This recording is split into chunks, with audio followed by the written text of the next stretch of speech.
in the midst of this. From Iran to China.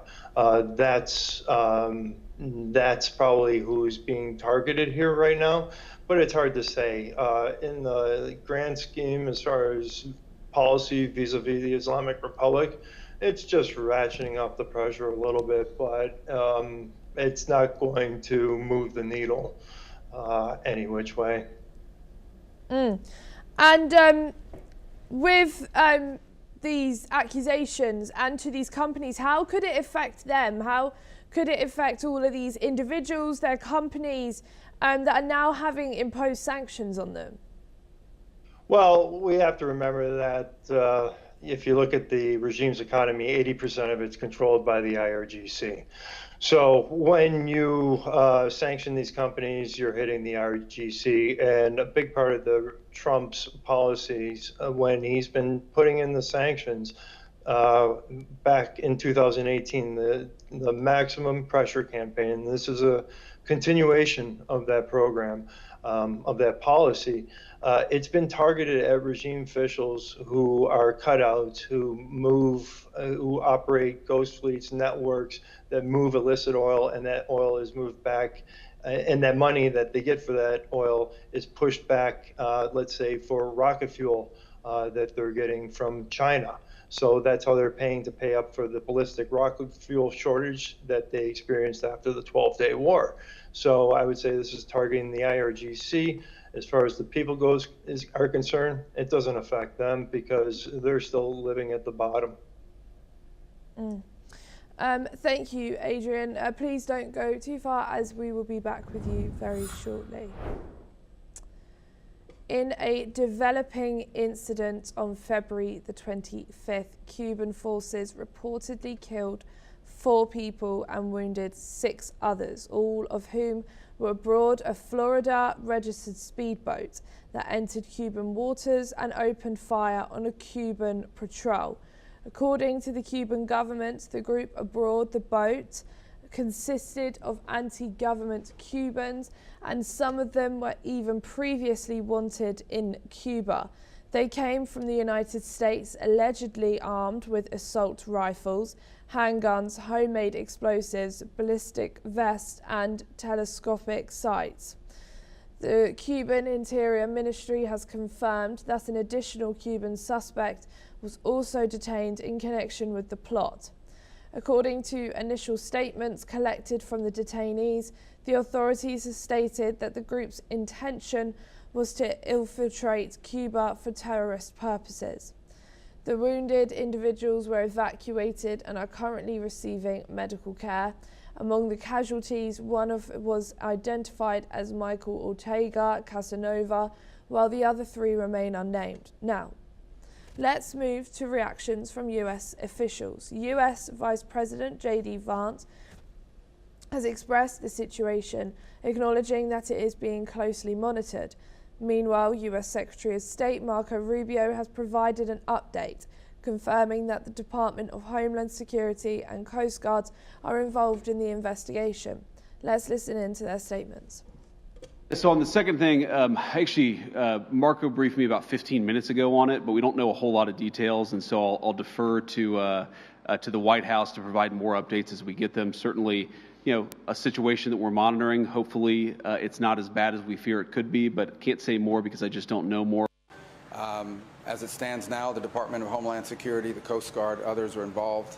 The majority of the information we still possess is what Cuban authorities are providing both the public and the U.S. government. We have our embassy on the ground in Havana working this as we speak, asking for access to the people that were on those vessels, if they were American citizens or permanent residents, according to the Cuban regime, that the boat was registered in Florida. We're tracking that down. We will know shortly, and we will know quickly, many more facts about this incident than we know right now. The majority of the facts being publicly reported are those by the information provided by the Cubans.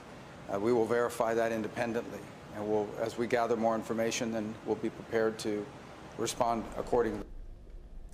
Moreover, in Florida, Attorney General James Athmir has ordered state prosecutors to open a separate investigation into the incident, expressing skepticism and the Cuban government's account.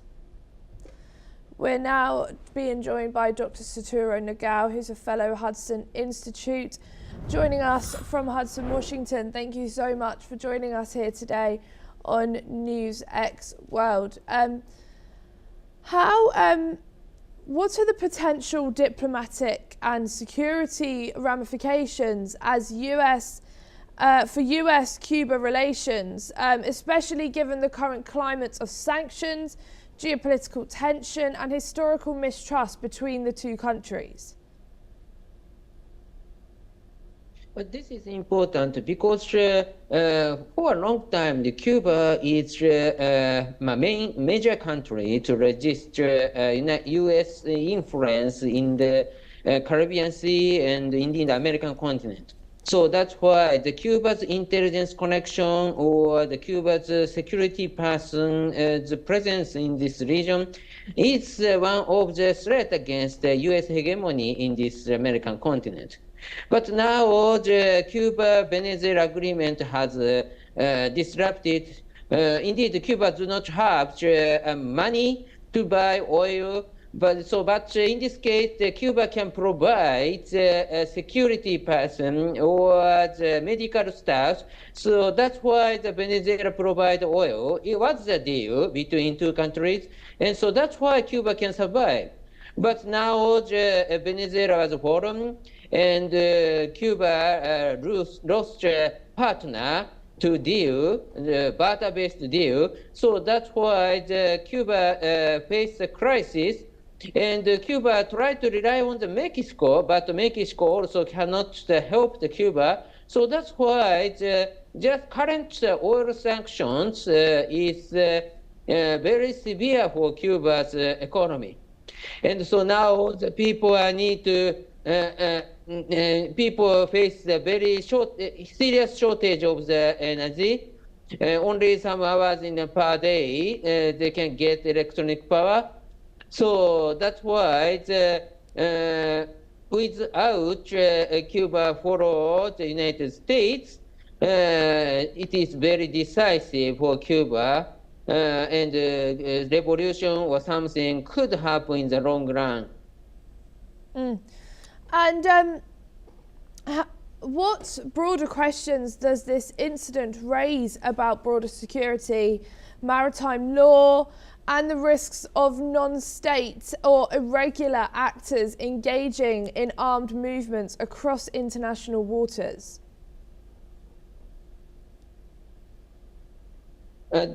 Indeed, this economic sanction is very tough because anyway, the source of the oil is Venezuela. And now Venezuela will not export oil to Cuba. So that's why the blockade itself could happen, but that is not so tight. But anyway, the source of this oil has already closed. And there is no other country to provide the oil instead of Venezuela. Because providing the oil means that this is challenging against the United States. And so it is a clear challenge, means that the U.S. will react against these countries. Of course, the tariff is one of the things, but other things also could happen. So that's why it is not easy to do. And geographically, this is the area of the United States, very close proximity and relatively easy to deploy. So that's why countries around Cuba cannot ignore this America's intervention's possibility. So that's why this sanction is very strong now. Thank you, Dr. Satoru Nagao, for joining us here today on NewsX World. Thank you. Tensions over Cuba's worsening crisis escalated as US Secretary of State Marco Rubio has stated that Cuba must change drastically to curb mass emigration and improve living conditions. Rubio has blamed the communist leadership for policies that have left the island vulnerable to an energy crisis and worsening humanitarian conditions.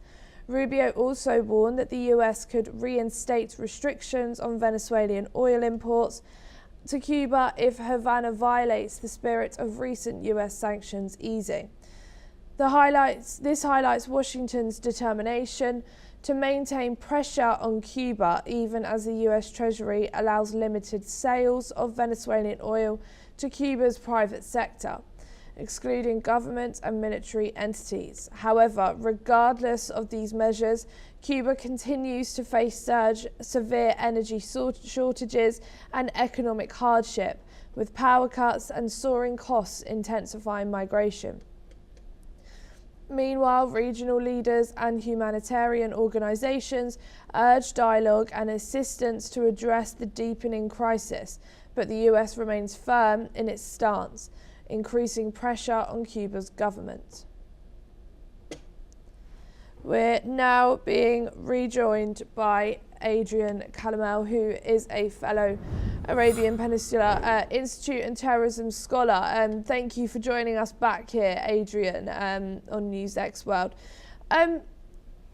Does linking potential retightened oil sanctions to Cuba's behaviour risk punishing ordinary citizens, or is it necessary diplomatic lever?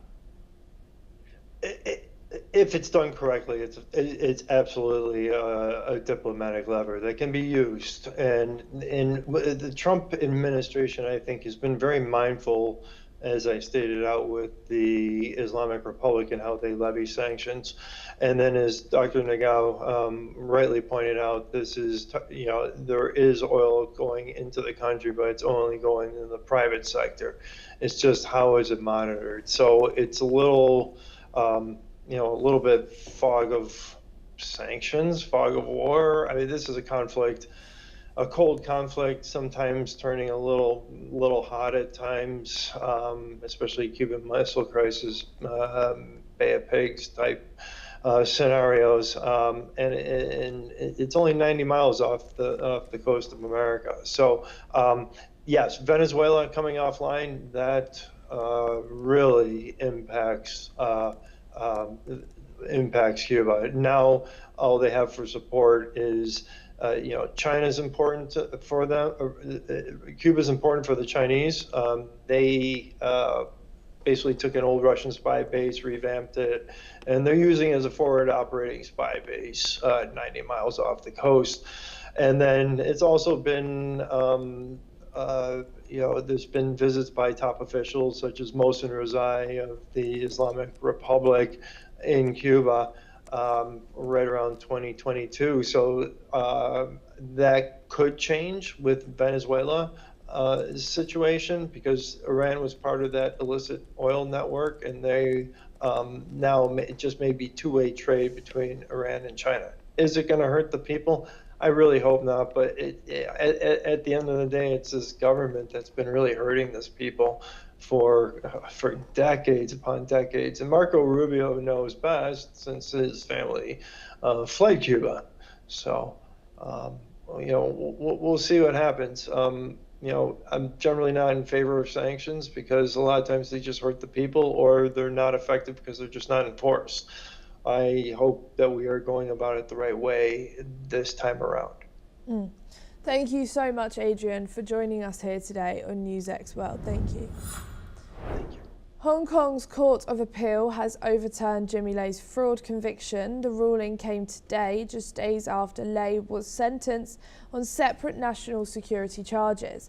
Lai, a prominent pro-democracy media tycoon, had been convicted in December 2022 for breaching lease terms at Apple Daily's headquarters.